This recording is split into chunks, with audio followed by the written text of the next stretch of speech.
apparently the Garfield movie, like the original one that Bill Murray did the voice on, like the script of the movie was written by someone, or like somebody did like a punch up to the script, and it was somebody named Joel Cohen. And he thought it was one of the Coen brothers. Bill Murray was like, "Oh, the Coen brothers wrote this. I'll do this. I'll do it, Garfield." Amazing. And then he was like, "Wait, it's not Joel Cohen. It's just some other guy named Joel Cohen. A different. Well, the hell is signed this? The contract, Bill. Yeah, he's like, "Oh shit." It almost feels like a story that's like too good to be true. Like, there's no way he didn't know that, but like, I want it to be true so bad because that's just hilarious.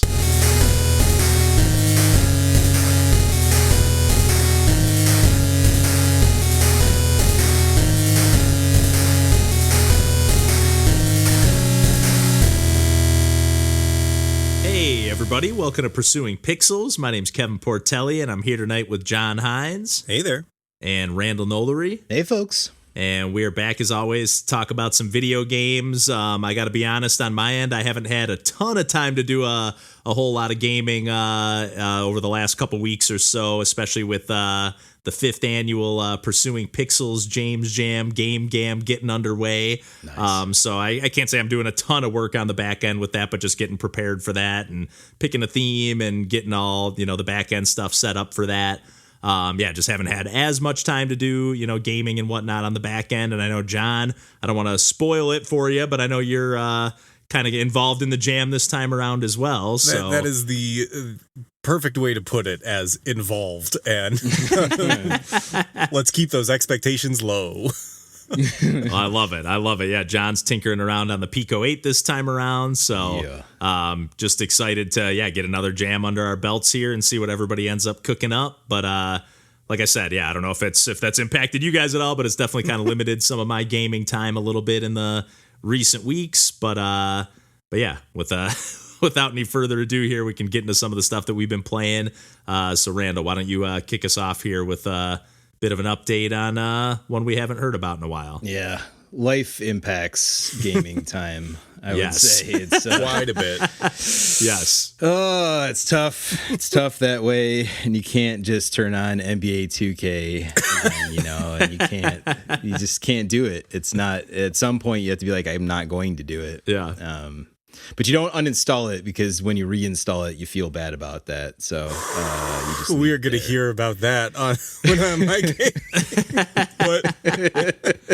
Well, especially because something like NBA is like probably like 120 gig game that you got to install, Easily. Yeah, of course. It definitely is. It's massive. Yeah. I'm like, no, I can carve other things out. I can delete other games that are better games, because I got to have my sweet and precious there, not too far away. Yeah, you got to have instant access to that drip feed. But we can talk about good video games that are made with intention instead. So we can talk about Twilight Princess HD again, because still chipping away at this with my daughter. We kind of just make a ritual of at least every weekend where we're not like traveling or pre-planned for something else, is like just carve out that Saturday morning. We are going to spend time playing Twilight Princess HD on Wii U, at least for a couple hours, if not a little bit more. And so that's just been still a blast. I can't remember exactly where I left the update. I know I was talking about the water temple, maybe the lead up to it, maybe beating it. I can't quite remember. It definitely rings a bell in general, yeah. But the claw shot. Yeah, the claw shot, which is fun. Did end up beating it. It got stuck for a long time, ended up beating it with just a really stupid thing that I thought I had tried. And of course I didn't. And then immediately just okay, yep, that's the water flows correctly. You've now gotten through that, and bada boom, bada bing, done with the water temple. So that felt good. Yeah. And then moved on to the Gerudo Desert area, and that was a lot of fun too. The game is just like, I'm just so happy to be playing this game. Like, you know, we've spoken about more than once about how, and this is nothing new to anyone that's experienced it and talked about it, but like the beginning of this game is not so great pacing wise. It's really slow going for a while, but man, like the meat of this game is very rewarding, I think, and is quite a good Zelda game. And I'm still seemingly about, feels like a back half now, but like only barely, like mid game, you know, and it's just in the meat of this thing and loving playing, you know, what used to be a quote unquote traditional 3D Zelda game in the pre Breath of the Wild sort of world, but one that I hadn't gotten nearly this far in before. So Gerudo Desert, super fun to explore. Got to the, you know, Arbiter's Grounds, which is like the next temple, which also was like thinking back to the Link's crossbow training and how that was kind of, you know, an impetus for that to exist. And I got Link's crossbow training because I'm a sucker for any useless peripheral. I have to have it. Especially if it's a light gun type of potential thing. It's just catnip for somebody like me. Even though the peripheral was not useful there. If I could derail you real quick, can you describe Link's crossbow training? Of course. I know what it is, but I don't know what how the game actually is like laid out. Yes, and this is horrifically hazy memories on my part because I can't say that I've put that in too often, but it's also Nintendo's fault because Link's crossbow training came in the cardboard sleeve. It didn't come in its own Wii, you know, box necessarily. Proper case. Yeah. So it was like the Wii Sports little sleeve. Yeah. It's just like the Wii Sports sleeve. So it doesn't stick out and show itself to me. Therefore, it doesn't exist. And so object impermanence strikes again. It's there, but I won't know it's there unless I'm reorganizing the shelf, et cetera, you know. Right. So it is there, and you get the plastic peripheral that's like a really weird, almost like, I don't know, like machine gun, like hand behind hand. It's supposed to be like a crossbow design where you put the Wii mote in the front part and the nunchuck kind of like slotted into the back part of this plastic thing that wasn't all that necessary. And from what I remember, very hazy memories, it's like mostly time trial type of environment stuff with like shooting things in like a light gun gallery sort of deal. But I kind of need to pop that game in again now that I'm talking about it. And knowing that it's the Twilight Princess based theming and aesthetics would be way more interesting to me now that I've completed, you know, the main area that it's, you know, themed after, for that matter.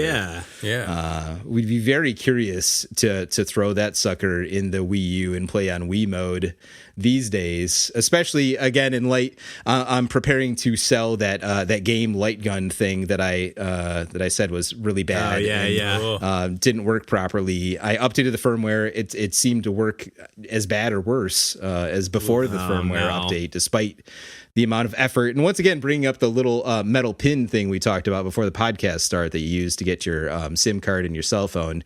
You got to use one of those to hold a reset button down while you plug in the thing to make sure you can perform the firmware update on an app that Windows yells at you because it's a third-party app that shouldn't work. All that fun stuff. Just spend the time to update it and have it be garbage. But a long way of saying that I want to play the Wii light gun games because those work and are you know, well designed and fun.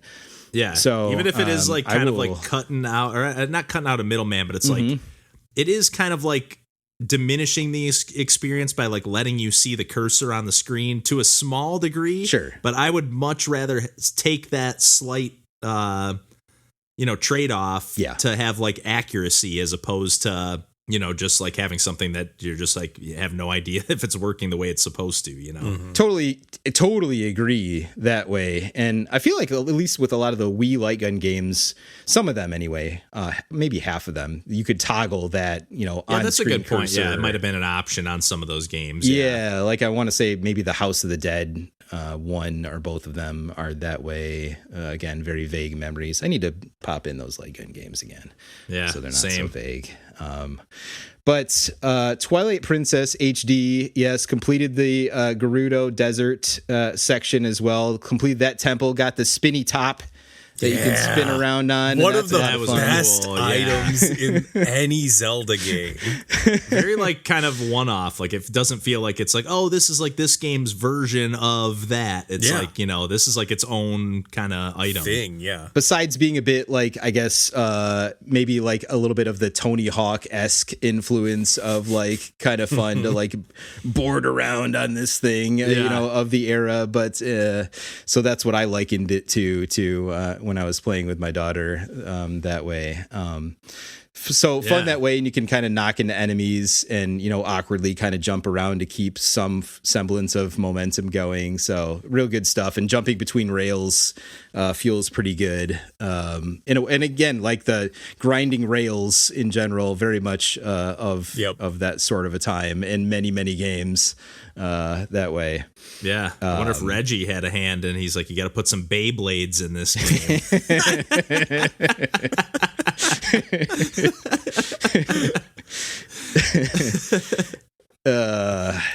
I felt a little bad that I was like a little bit too old for Beyblades by the time they came out. I was like, I get the vibes. I see the vibes with Beyblades. Yeah, it seems cool. That's for the youth. It is. It was for the youth by that point for me, unfortunately.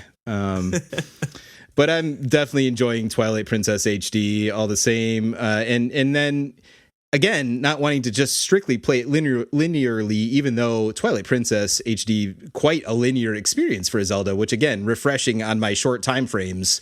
But still plenty of like little things where, oh yes, because I've got the hook shot and because I've got the Beyblade, I can get to other secret things in these other areas, you know. So and much appreciated that way. Like in the hook, like I upgraded the fishing rod, and we've talked before on this podcast about the magic of fishing in video games. You gotta fill out the fishing journal. Yes, you do have to fill out the fishing journal. And you know, I got the upgraded hook, which was the earring of the Zora. Sorry for spoilers this way. That's cool. But yes, it's good stuff. And you could still, you know, and then I got an extra glass bottle so I can keep the grubs to, you know, put a grub on the hook, and, you know, that brings in the bigger fish. And so that's fun. Got the Master Sword, of course, which is cool looking in that game too, which is also fun. And upgraded the Grumpy Baby Mallow shop. So that was a lot of fun too, and all the song and stuff like that. It's a great universe. Like, it is. Twilight Princess is good. Yeah, you think it's like, oh, it's all like dour and just very like edgy, like just 2000s, like grumpy edgy. It's like, no, it's not. No, there's some Zelda goofy DNA in there, all the same. And I appreciate it. Mr. Mailman running to you and his... Yeah, he's just God, you nailed that sound effect. That just took me back. Yeah. I've heard it a few times recently. So yeah, like just having a time with Twilight Princess HD. So yeah, I'll leave it there, but on the precipice of figuring out how to deal with the snowy area, and so more to come. I'm looking on that. forward to that. I'm excited to hear more about this one. Yeah, I mean, you got me. I'm sure I won't, but you got me itching to pop that one in. I don't have the HD version, but I've still got my Wii copy. And that was one that I think when we talked about it, whenever you first brought this game up, like I think we both kind of stopped around the same point, like the Zora waterfall. I don't even think I made it that far. Kind of section. So I put in some time, but definitely never, got into the back half of the game. So no, it is just opens up. It's so much better after that. Yeah. And you haven't quite caught up to where I have been in my replay. So I'm like, okay, good. Ooh. So I can come back to it and rejoin you, and we'll be synced up pretty much. Yeah, with your GameCube version, which is super cool. Yes, yeah, because it's so blurry. Yeah, and that mirror, you got that mirror mode, baby. Mirror mode. Yeah, that's right. Everything's just backwards. Yeah, you're playing on 150cc mirror mode. But yeah, if you're good to leave the Zelda talk there for the time being, Randall, we can kick it over to John here for some of the stuff that you've been playing. Yeah. So I'll start with a new game that I've been playing, which is Mina the Hollower, the newest Yacht Club Games.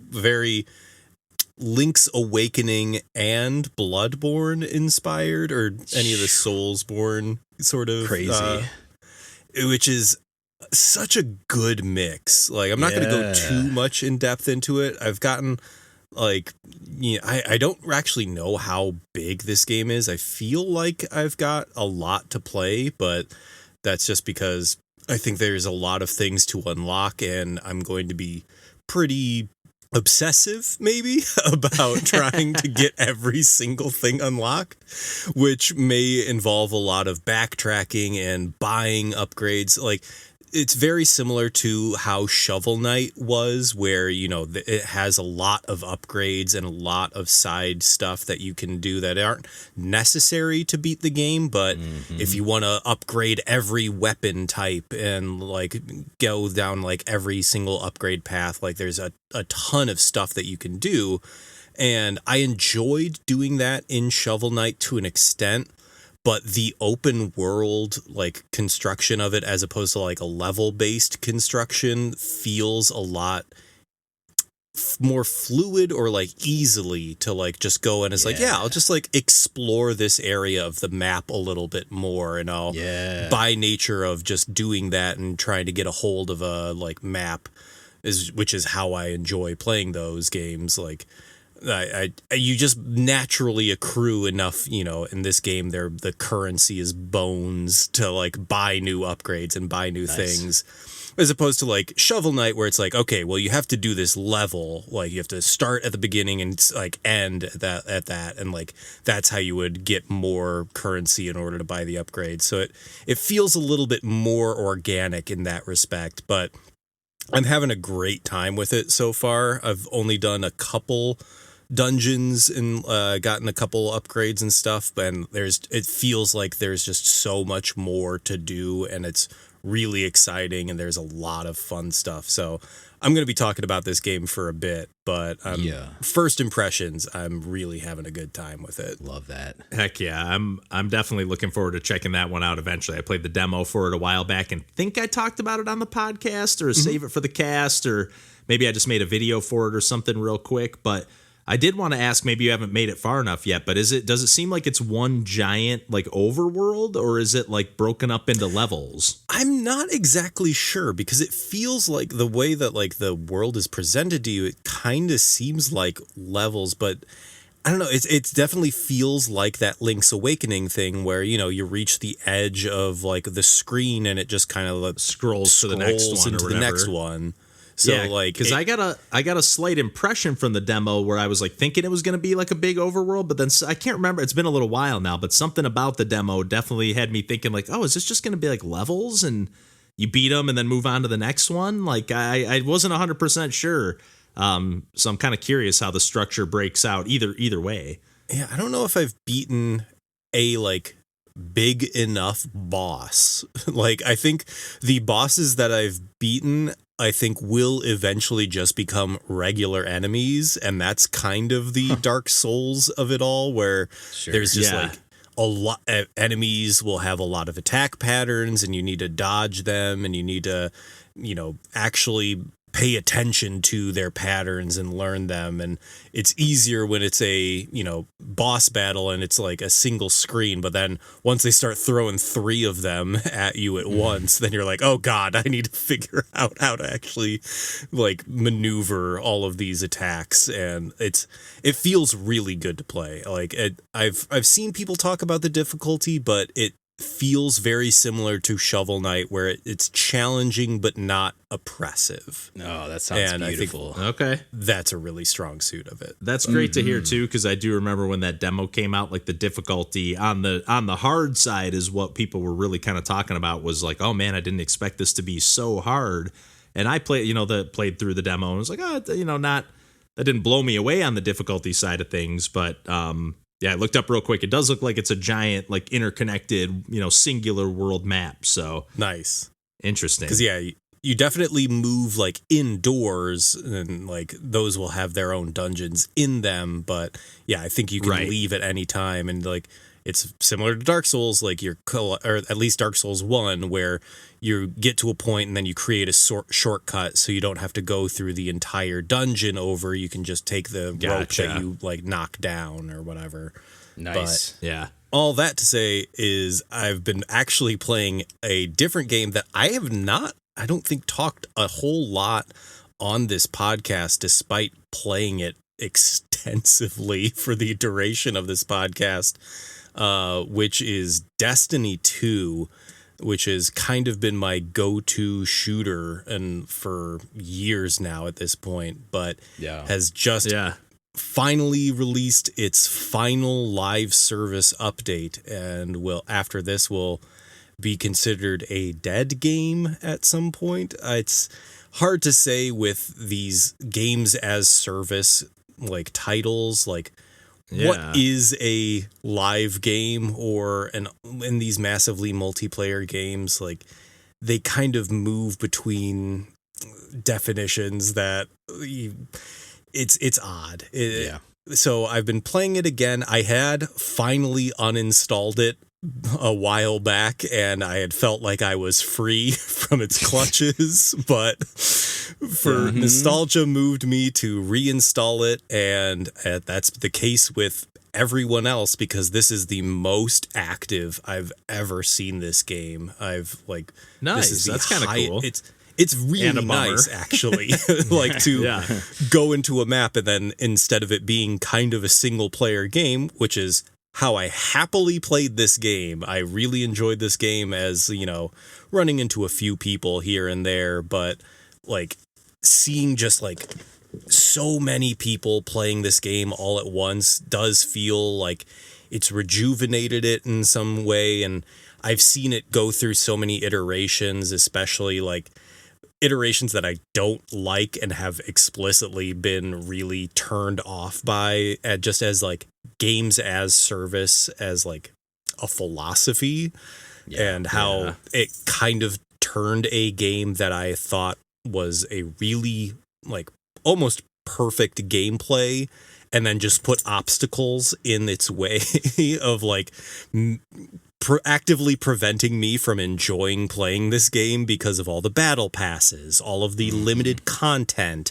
all of the walled off content that you had to buy specific DLC for.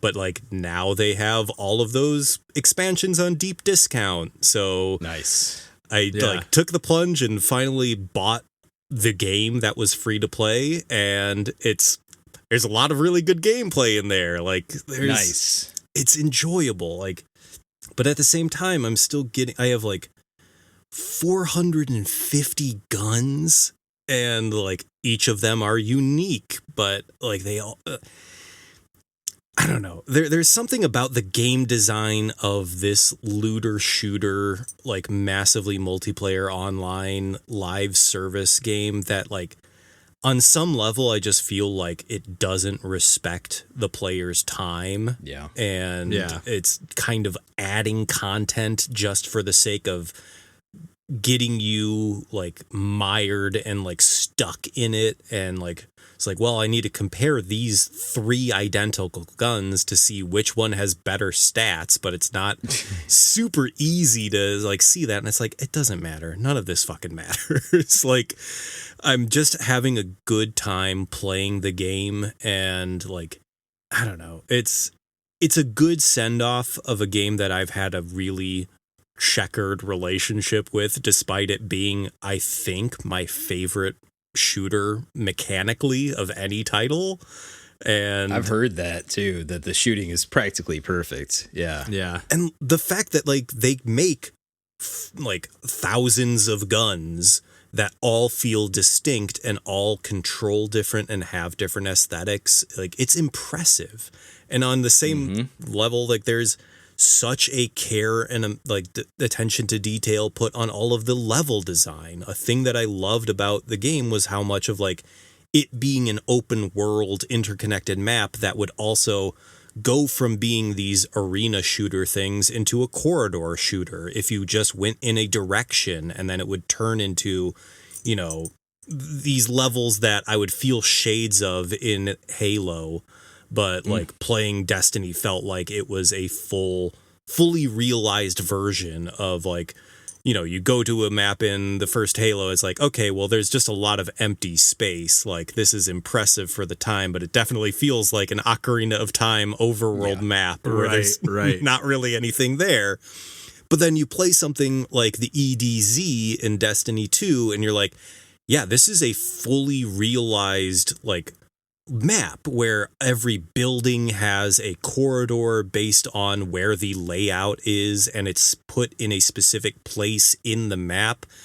And a thing that I really want to like give credit to is they have new triumphs, which are little in-game achievements that you get and unlock in Destiny. And one of the specific ones for this most recent update is just going to a location and looking at the view.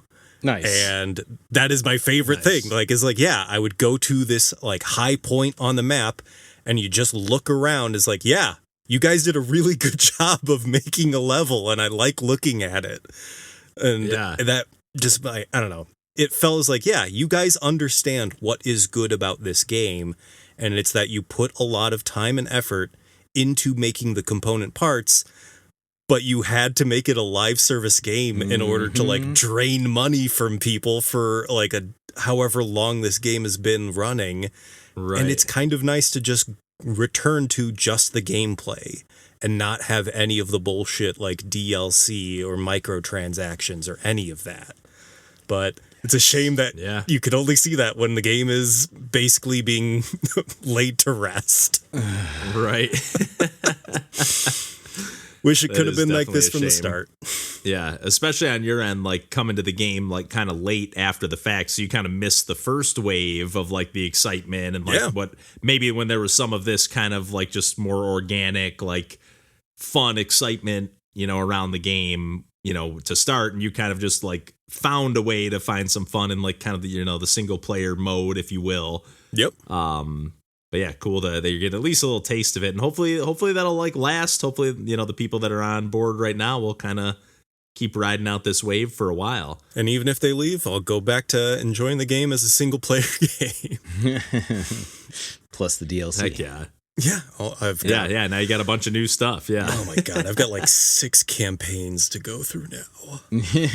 Heck yeah. Nice. I didn't realize there were like individual like campaigns as like DLC. I thought it was all like just, you know, new levels and stuff like that. So yeah, they're not, I wouldn't say the strong suit of this, but other people would disagree. That's funny. Well, I guess if you're good there, John, I can close this out with another game where the story just probably couldn't matter any less. And this is a game that I was just totally unaware that there was a sequel to a game that I gushed about on the podcast at least once before, if not a couple times. Yeah. The original was called Marsupilami Huba Venture, and this new one is called Marsupilami 2 Salsa Palombia. I don't know if I'm pronouncing that correctly. But yeah, it's a sequel to the first Marsupilami game, which I was, to be honest, like I just went on my Switch right before we jumped on, maybe an hour or two ago, before we jumped on and started recording or whatever, and was like, hey, you know what, I don't have anything that I'm like dying to talk about tonight. I have a few things that, you know, I have in my back pocket if I need to talk about something, but let's see what demos are, you know, have been added to the Switch eShop recently, and then happened to see that there was a demo for this game. The game itself is not even out yet. It just said you could pre-order it. I didn't actually look at what the release date was or anything, but just was like, oh, nice, let me check out this demo. And when I talked about Marsupilami, the Huba Venture, the first one before, you know, it's pretty much whatever you want to look at it, if you want to call it a shameless ripoff or a love letter to the Donkey Kong Country Returns games, like, you know, 2.5D action platforming where the mechanics are just very reminiscent, and even just the style of the, you know, the enemies and the locations and biomes and stuff like that. Like, it feels like, you know, with a slight tweak, it feels kind of straight out of those Donkey Kong Country Returns games, for better or worse. Like, it, you know, it's lacking some originality, but at the same time, it really is nailing that gameplay. And if you've, you know, heard me gush about those Donkey Kong Country games in the past, like, I really, really love those games as some of my favorite, you know, modern, you know, I guess AAA 2D platformers. And I would put this Marsupilami game, the original one, Hooba Venture, and then what I've played of this demo one, which is just, there's 3 levels in the demo, and I've played 2 of the 3 levels. But I would put it, just a cut below the Donkey Kong Country games, but only really on like the presentation side of things. Like you can just see like some of the lighting and the details and the movement of the backgrounds. It's just not quite as well done. The music obviously not quite as good as it is in the Donkey Kong Country. What about compared to that ukulele Tropical Freeze games? That ukulele Impossible Lair or whatever game. I really liked that one. To that? I really liked that one. I remember you being a little more not as keen on that game. Tepid. I remember my recollection of Ukulele and the Impossible Lair is that it stacks up right alongside, those Donkey Kong Country newer games, where Ukulele, the 3D ones, and I even played the demo a while back for Yuka Replayly, which I was hoping would have like the new Super Lucky's Tale treatment, where it's like, okay, the first one was just kind of a little bit off the mark, and they tweaked some things and kind of honed it in and got it, got the balance right. And I was unfortunately, reporting that, I was a little bit disappointed even still in that Yuka Replayly demo, to the point where I was like, I'm just not interested in this game at all. I don't know what it is about it, because it's former, Banjo-Kazooie developers kind of doing their take on a, Banjo-Kazooie style game with different characters, but essentially the same type of gameplay, but it just didn't quite click for me. But I would put these Marsupilami games definitely right on par with that Ukulele and the Impossible Lair. At least, that game kind of broke things up because there was like the overworld top-down puzzle elements, and then it had like the regular, 2.5D levels as well. But my only real like gripe with both the original Marsupilami game and then these couple levels that I checked out in the demo is the levels are just kind of long, like to the point where there's like 5 checkpoints sometimes, and it's like I guess there are the checkpoints, so it's not like you're losing a ton of progress if you die or something like that. But it just can be like sometimes you're just like, I feel like playing one more level, and then it's like, oh god, that took me 15 or 20 minutes. Like I'm used to a platformer level, taking me anywhere from 30 seconds to 2 minutes to rip through. So it can kind of just like, you got to kind of set your expectations for like how long a level's going to take. But that being said, the thing that they're kind of twisting from the first game, kind of just like they did with Tropical Freeze, they're adding some new characters into the mix that have their own new abilities. I think in the first one, you could pick between like 3 different of these like Marsupilami characters that just look different. I don't think they had any different abilities. But on this one, your main character from the original game has like a dash, essentially like a vertical dash, and then you can hold it down and keep kind of spinning your extra long tail to kind of hover in the air, to clear a long gap or something like that. And then the second character kind of has a more traditional double jump as their second ability. Mm-hmm. And then the third character can turn into like a ball of yarn. So kind of very similar to like how Cranky Kong can use the pogo stick and like bounce on spikes and stuff in Tropical Freeze. You're kind of using it to like, solve puzzles and stuff that way. The one thing that's kind of interesting, at least on these first 2 levels of the demo, they're kind of like between those 3 characters, there's only 2 that you can swap between. So on the first level, there was the first 2 characters, and on the second level, it was the first character and the third character. They might have names. I don't know if they do or not, but like, you have to kind of like, the levels are kind of designed around those specific characters. It didn't seem like you could just swap in and out between all 3 of them at will. So I kind of think that's cool. It kind of leads to like, instead of having these open-ended levels that you can solve any way and can lead to like you kind of brute forcing your way through them. It's like, oh, here's the path for like the character that can bounce on the spikes, and here's clearly the path for, using my dash mechanic, or here's like clearly I have to use this one character for this, one section here. So I don't know. I like that they're adding that, second layer or wrinkle into the mix. Not that it needed it, because I did think it had enough, obviously borrowing from a ton of, they'll have these like big toucans that you like get swallowed up by and they spit you out of their mouths. Very, the mechanic is essentially exactly like the barrel blasts in Donkey Kong. So, I mean, they're like just pretty much borrowing every single mechanic, but like throwing a few new, elements into the mix, and then just having some really nice level design. I think that's really what it boils down to with the original game, and then with this demo here is just like the level design is just really, really solid. It almost feels like it's got that like Sonic, not quite the sense of speed of Sonic, but you can keep like, you do this roll kind of like you do in Donkey Kong, and you can keep pressing the button to continue rolling, and then you just really get this sense of speed, but it's like tuned just perfectly to where you can react quickly enough. You're not going to get like surprised by, oh, I didn't see that pit coming, or, oh, I didn't see that enemy. Maybe once in a while, but it feels fair.